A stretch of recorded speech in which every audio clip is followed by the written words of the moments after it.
Halo teman-teman, kembali lagi di channel Menggagas bersama aku Ariel. Di kesempatan kali ini kita akan melanjutkan tema sebelumnya terkait dengan jaminan. Topiknya ada 3 yang akan kita bahas, yaitu jaminan fidusia, jaminan atas resi gudang, dan juga yang ketiga adalah jaminan penanggungan atau bortoh. Simak videonya sampai tuntas, jangan lupa like, comment, and subscribe.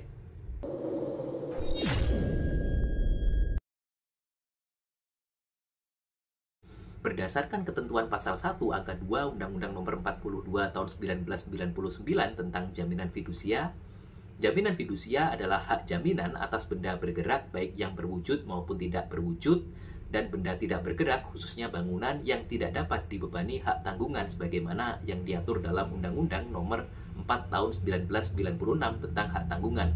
Yang mana benda jaminan tersebut tetap berada dalam penguasaan si pemberi fidusia sebagai agunan utang tertentu yang memberikan kedudukan diutamakan kepada penerima fidusia terhadap kreditor-kreditor lainnya. Jadi saya jelaskan supaya clear bahwa pemberi fidusia dalam hal ini adalah orang yang menjaminkan barang fidusianya tadi, menjaminkan kebendaannya tadi kepada orang yang berpiutang. Jadi si A mempunyai utang kepada si B. Nah, si A ini dia memiliki jaminan, dia memiliki kebendaan, dia jaminkan kepada si B. Si A ini bertindak sebagai pemberi fidusia, sedangkan si B atau orang yang berpiutang atau kreditor itu si B berperan sebagai orang yang penerima fidusianya. Gitu. Kurang lebih begitulah teman-teman. Sesuai dengan definisi tadi, objek jaminan fidusia meliputi baik benda bergerak maupun benda tidak bergerak. Jaminan fidusia dan gadai sepintas terlihat mirip karena sama-sama memiliki benda bergerak sebagai objek jaminan. Namun perbedaan mendasar di antara keduanya adalah pemberi fidusia tidak perlu menyerahkan benda objek jaminan kepada penerima fidusia.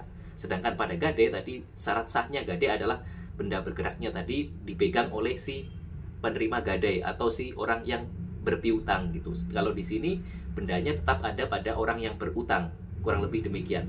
Jadi objek jaminan tersebut tetap berada dalam penguasaan si pemberi fidusia, dan hal ini merupakan karakteristik mendasar yang membedakan jaminan fidusia dengan lembaga-lembaga jaminan yang lainnya.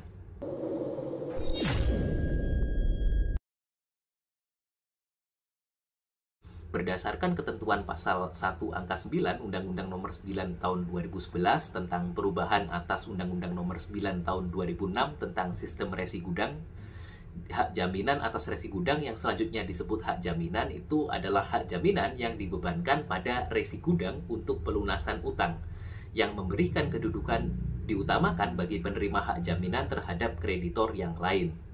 Sesuai dengan definisi tersebut, objek dari lembaga ini adalah resi gudang. Apa sih kira-kira teman-teman, ada yang tahu nggak sih apa sih resi gudang itu gitu?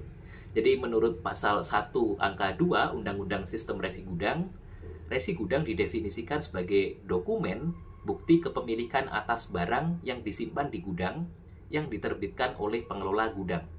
Ilustrasinya, si A sebagai pemilik barang bawang merah katakanlah. Kemudian si B sebagai pengelola gudang. Nah, kemudian si A menitipkan barangnya bawang merah tadi kepada gudangnya si B, gudang yang dikelola oleh si B. Nah, nanti si B akan menerbitkan surat bukti kepemilikan kepada si A. Nah, itulah yang disebut dengan resi gudang. Nah, resi gudang yang dijadikan jaminan wajib diserahkan atau berada dalam penguasaan kreditor selaku penerima jaminan. Oleh karena itu, apabila telah berada di tangan kreditor penerima jaminan, resi gudang itu tidak mungkin lagi dijaminkan ulang. Hal ini sebagaimana yang diatur dalam penjelasan pasal 12 ayat 2 Undang-Undang Sistem Resi Gudang. Ilustrasinya begini. Tadi kan si A sudah menitipkan barangnya ke gudangnya yang dikelola oleh si B. Kemudian dia sudah menerima resi gudangnya atau sertifikatnya tadi dia sudah terima dari si B. Nah, kemudian si A punya utang kepada si C. Sampai sini jelas ya. Jadi si A punya utang kepada si C, kemudian si A ini menjaminkan resi gudang atau bukti kepemilikan bendanya yang ada di gudang tadi itu dijaminkan kepada si C, dan jaminannya itu harus diserahkan, bukti kepemilikan resi gudangnya harus diserahkan dari si A kepada si C. Nah, kenapa dikatakan tadi tidak bisa dijaminkan ulang? Ya karena ketika dokumen ini sudah diserahkan dari A kepada si C, maka dokumen ini akan ada di si C, dan si C tidak bisa menyerahkan ulang kepada orang lain. Kurang lebih demikian, teman-teman.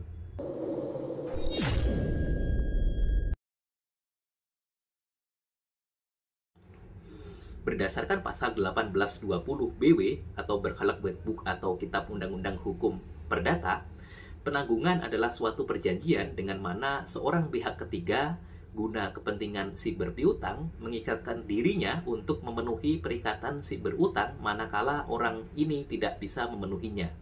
Maksudnya seperti apa? Ilustrasinya adalah si A itu berutang kepada si B.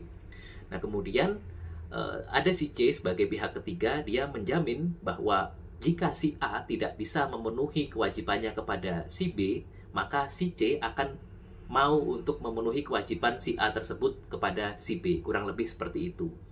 Dalam penanggungan, objek jaminan bukanlah harta kekayaan dari si penanggung, tetapi prestasi dari penanggung tersebut, yaitu bahwa dia akan memenuhi prestasi atau kewajiban dari debitor apabila debitor tidak dapat memenuhinya.